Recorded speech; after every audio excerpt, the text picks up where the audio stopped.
Hi, welcome back to IATEFL Online, and here we are in Liverpool with a bit more sunshine. Must be because we have some friends along from Brazil. It must be. You brought the sun with you, thank you. Hi, so we have Marcelo and Fernando from Brastisol, yeah? And can you tell us a bit about Brastisol and why you're here at IATEFL? Oh, Brastisol is actually the affiliate of IATEFL in Brazil. We represent over 3,000 teachers of English in the whole country, which seems to be a lot, but it's not much actually, right, Fernando? Because we have a big number of teachers of English throughout the country. It's a big country after all. Mm-hmm. And the reason we're here is to see what's happening in the world of ELT and then mm-hmm. bring it back to our members mm-hmm. when we go back to Brazil. But that's not the only point. We're also in contact with speakers and presenters for our next conference, which will take place next year on the 1st of May. Okay. So we have this twofold reason to be here. And where will that be, the one in We don't know yet. Actually, we shall know that in the next couple of weeks. But we're still working on that because it's a big country and we want to serve the different regions, teachers mm-hmm. from different regions. Yeah, I'm sure it can't take much pressure to get speakers to go to Brazil. No, it must be very easy to get easily convinced. Absolutely not. Who have you got lined up so far? Well, we have a number of interesting people coming to Brazil next year.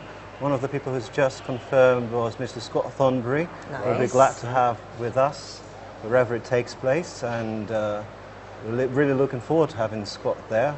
We tried to get him to Brazil this year. It was not possible, so we're very happy that he's accepted the invitation to come to Brazil next year. He's just one of the many. Jeremy Harmer, Cara Reid. Great. Yeah. So very strong Mr. people. President will be with us next year. Great, good. And we also have Ken, right? Ken Wilson. Ken Wilson will be with us, and Herbert Pufta. Great, nice. good. And Penure. Wow. So we have quite a lineup. Oh yeah. So is Brastisol kind of similar size to IATEFL, the conference, or is it bigger or smaller?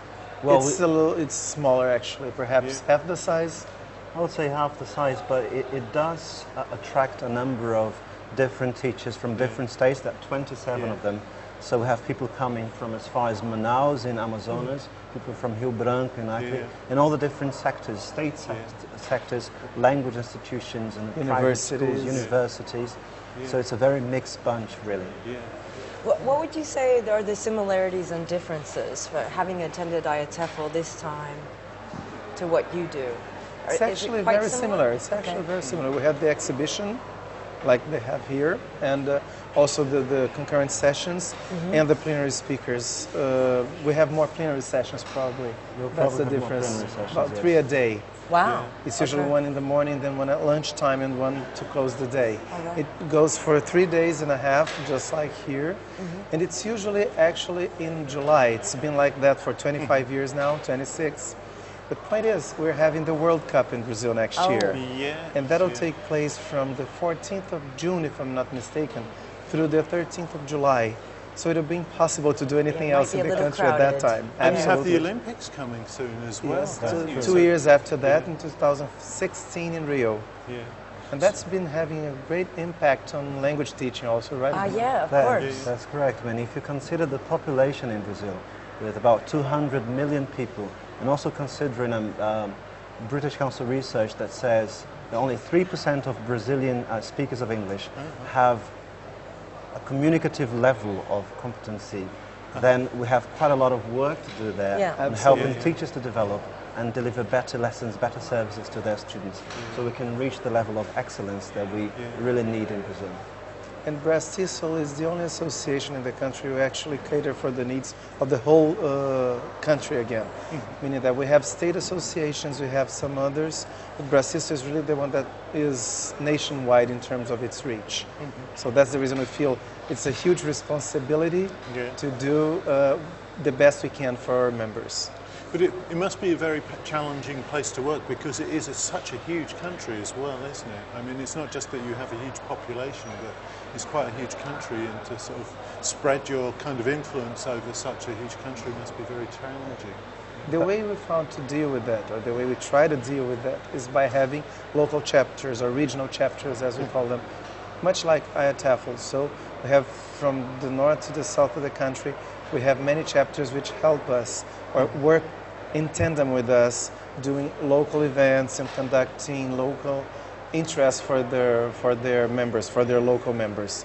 And we have even courses such as one we have coming up, right? With Yes, to have sort of started partnerships with different institutions, one of which is with the British Council, to try to offer more opportunities locally to people who live, for example, in Rio Branco, which is a different city in Brazil, where they can take online courses from where they are and generate more opportunities locally. So yes, we rely very strongly on the work of selfless people who lead and serve the local chapters.